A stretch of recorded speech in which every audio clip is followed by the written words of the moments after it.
संदान सावथुननि शुटिंखौ बेखेवनानै होबाय बिसानि गाहाय नेहाथारि गुरु पबित्र बर'आ। बाक्सा जिल्लानि बागानपारा ओनसोलनिफ्राय बे बोसोराव हिरा फिल्म प्रडाक्शननि बेनाराव ओंखारनो गोनां संदान सावथुननि शुटिंखौ बागानपारा आन्चलिक बाथौ मन्दिराव बाथौ धोरोमनि नेमखान्थि बादियै बावथाय बावनायनि गेजेरजों शुटिंखौ बेखेवबाय। शुटिं बेखेवनाय हाबाफारिखौ मावफुंनानै होयो मिरु बिसानि गाहाय नेहाथारि गुरु पबित्र बर'आ। बे बेखेवनाय हाबाफारियाव बाहागो लाफादों मुसलपुर जिल्ला बिसानि आफादगिरि बाबुल बसुमतारी, फोरोंगिरि लकेन स्वर्गियारि बिथांमोना।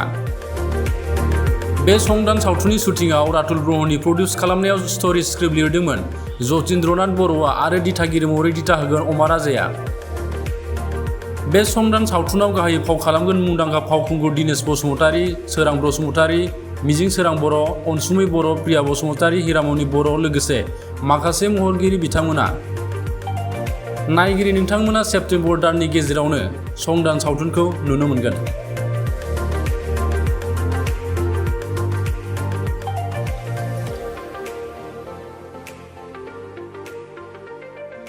गोजोनथाव मोनसे खौरां मुसलपुर जिल्लानि गेजेराव दिनै बागानपारायाव रातुल आरो सनेस्वर बिथां प्रडिउसारमोननि नाजानायाव गांसे सावथुन सेबखांजानो थांगासिनो दङ।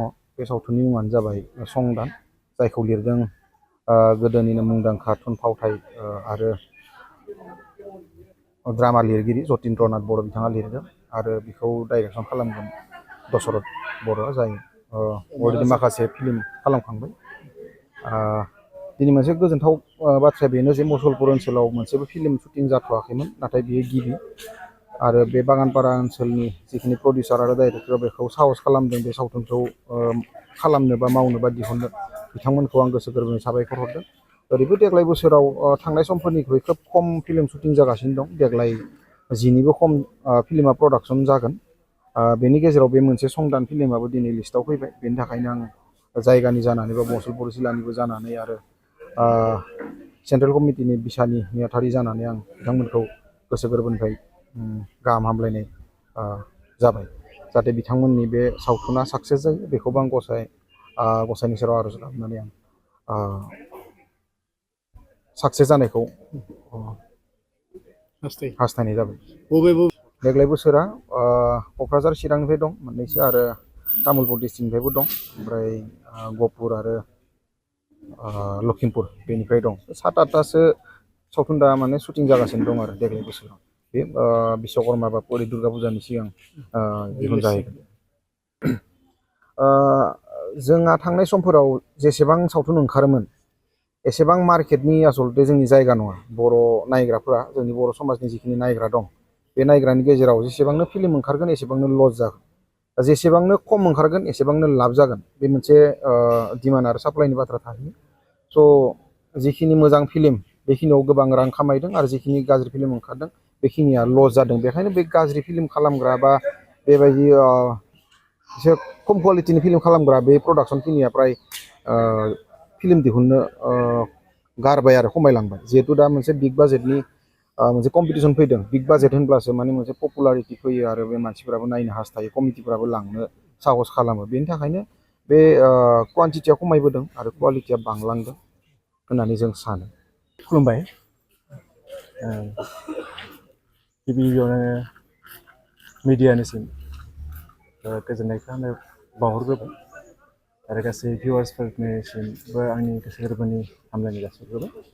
दा दिनैनि बे समबारनि गोथार सानाव दिनै संदान मोनसे गोदान मुभि बे बोसोरनि थाखाय ओंखारनो नागिरदों। दा दिनै गोदान अपेनिंनि गोथार सान, दिनैनिफ्रायनो शुटिंआ जागायसिगोन संदान मुभिनि। दा दिनैसो जागायगोन जिहेतुके दा आं बांद्रायखौथ' बुंनो हानाय नंलिया माबायदि जागोन, माबायदि मागोन, माबायदिहाय। आंथ' खालामनो हिसाबै संदान स्क्रिप्टखौबो मोजाङै फरायाखै, जिहेतुके मोजां जागोन बायदि आं सानदों।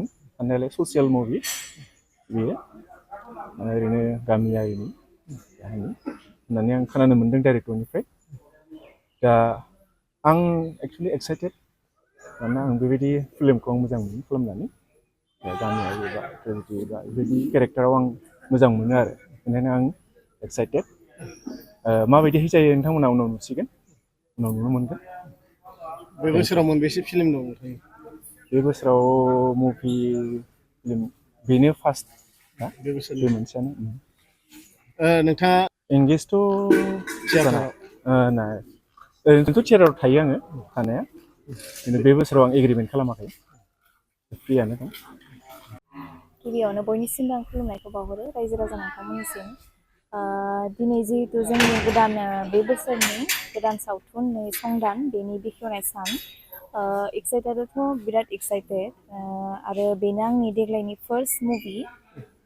दा बोरै जायो दा आंथ' बुंनो हाथ'नाय नंला, माने दाथ' एक्साइटेड जाना दङ। आसा खालामो रायजो राजा नोंथांमोना अनसायगोन, मोजां मोनगोन, आरो आंनि बायदिबाथ' नोंथांमोना आरो आंनि बे ससियेल मुभिखौथ' नायनो मोजां मोनखायो होननानै आं सानखायो।